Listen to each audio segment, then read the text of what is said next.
guys, Garlic Camera 23 back again with a video, and today's going to be episode 3 of First Watch. Going to do something a little bit different this week. It's going to be a film. I don't usually go to see films in the cinema on a Saturday, but I had to go and see this as quick as I could really. It is Django Unchained. Now I've read mixed things about this film, read reviews, some people love it, some people hate it. I'm not this kind of person who kind of tailors the way they watch a film on what critics say about it, so I'll just kind of think of it on its own merits. So, yep, like as always, obviously I can't show you the title screen of the Blu-ray because it's not on Blu-ray obviously. So yeah, like always, I'll do this video now, and then when I get back from the cinema I'll give you my thoughts on it. Obviously a big fan of Quentin Tarantino, he's my second favourite film director. So it'd be good to see what I like his films because like every film is different. Like obviously last time he did a war film, he's done kind of just regular films, then he's doing a kind of a western film this time, so it'll be interesting to see what he does with that. A bit wary on the length because I've heard it's like the best part of 3 hours, but we'll see how it goes anyway, so I'll see you when I get back. Hey guys, just got back from seeing Django Unchained, and my god, I fucking love this film. It is so good. Honestly, I cannot stop thinking about it. I cannot stop laughing at everything. It's absolutely amazing. Quentin Tarantino, this film just cements him as one of my favourite directors of all time. He's just absolutely amazing. The cameo he does, not as good. The accent, absolutely atrocious. But I say, amazingly good acting from every single person involved. Quite a lot of cameos that I noticed. Tom Savini was in it. Jonah Hill was in it. John Jarratt from Wolf Creek was in it. Michael Parks was in it, who has been in, I think, the last 4 or 5 Quentin Tarantino films. Like I say, the directing was fantastic, the acting fantastic again. Cinematography was really nice as well. Kind of obviously it's a lot of kind of kind of western kind of settings, and also there's a cameo from the original Django, Franco Nero, which is kind of a in joke, quite a good nod to the original film. I think I'll actually kind of seek out the original film because I think I'll quite enjoy it. Again. Right, Leonardo DiCaprio, he was amazing in this film, but I do kind of see, not the reason, but I kind of see why he wasn't nominated for the Best Supporting Actor Oscar. Again, but he was really really good as Kelvin Candy.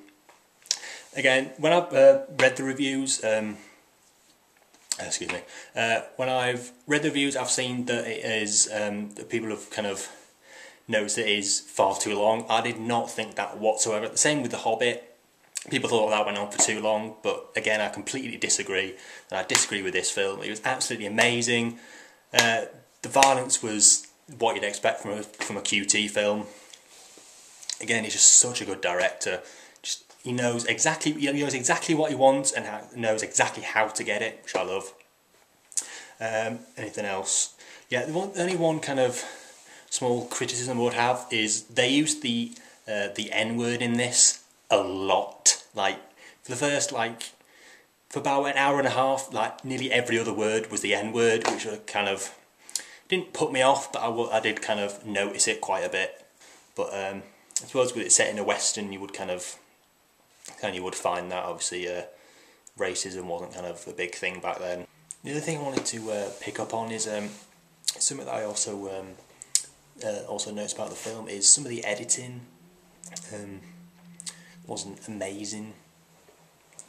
Like some kind of scenes, like some kind of flashbacks that kind of seemed a little bit out of place. Obviously, I don't know who the new director is, but obviously Sally Menke died, I think it was 2011, who was Tarantino's editor from, I think, since Pulp Fiction. I don't think she edited Reservoir Dogs. But yeah, that combined with the kind of noticeable kind of overuse of the N-word kind of stopped it from becoming a 10 for me, really. Obviously, if you're a Quentin Tarantino fan, you'll see it anyway. But even if you're not, if you're just a fan of kind of alternate westerns, it is quite violent though. So if you're kind of a bit squeamish or whatever, you probably won't want to see it.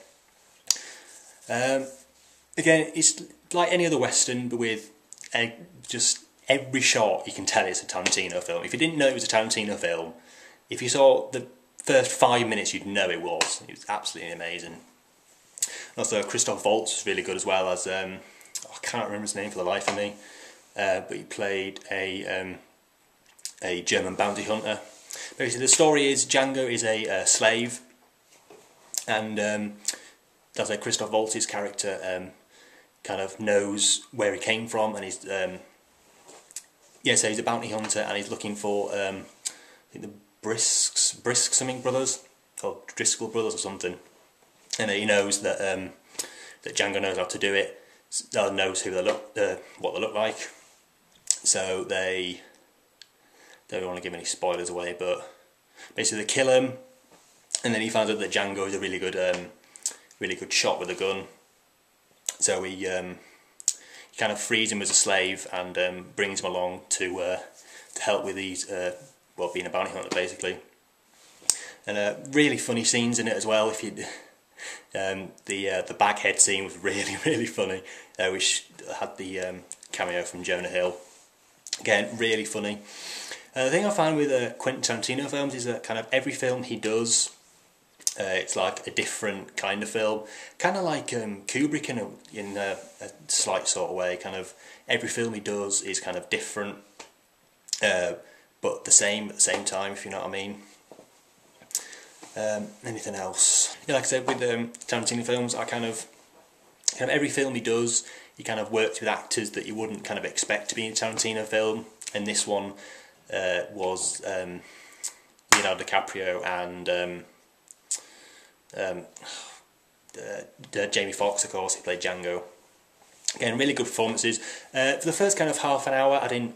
Yeah, so for the first kind of half an hour, I didn't think it was that good. But as soon as Calvin Candy came into the scene, it was just blew me away. I was literally on the edge of my seat nearly all the way through. The scene where, well, again, I don't want to give spoilers, but the scene in Candy's house is just, I just loved I loved every second of it. Seriously, in that scene in Candy's house, I was like, my heart was beating so fast. Again, one thing that Tarantino's really good at is kind of tense scenes. You could just feel the tension. It's just absolutely palpable. You can feel it in your body. I just absolutely loved it. I think most of the people did as well that I saw it in. That I saw it with. It's an amazing film. Oh man, gushing a bit now. So I actually came out of the cinema kind of with adrenaline running through my body because I thought it was that good, and I cannot stop thinking about it. I cannot stop smiling about it. It's just an amazing film. 9 out of 10. Like I said, it didn't drag on for me whatsoever. The one thing that Tarantino is good at is if he had like a 3-hour film, which he nearly did actually. But if he had a 5-hour film, I could sit through it because it's Quentin Tarantino. He just knows exactly, like I say, he knows exactly what he wants. He knows exactly how to get it. So yeah, I think that's about all I've got to say. Again, just say 9 out of 10. If you're on reservations whether to see it. You will. Well, I'll say if you don't like violence, but if you just like really good films, see this film because it's amazingly well done. Just forget all the naysayers, all the Mark Kermodes and the Cosmo Landersman or whatever, and just see it. It's just an amazing film. 9 out of 10 from me. So yeah, that's been First Watch, which has been my first cinema film. It's been Django Unchained. As I say, give it 9 out of 10, which I've said about 10 times now. But yeah, so I'll see you next week for number 4. Now I know what I'm going to do next week. I was going to do it on episode 2, but I kind of got a bit sidetracked. But anyway, yep, join me next week for First Watch number 4, and I'll see you in the next video. Thanks for watching.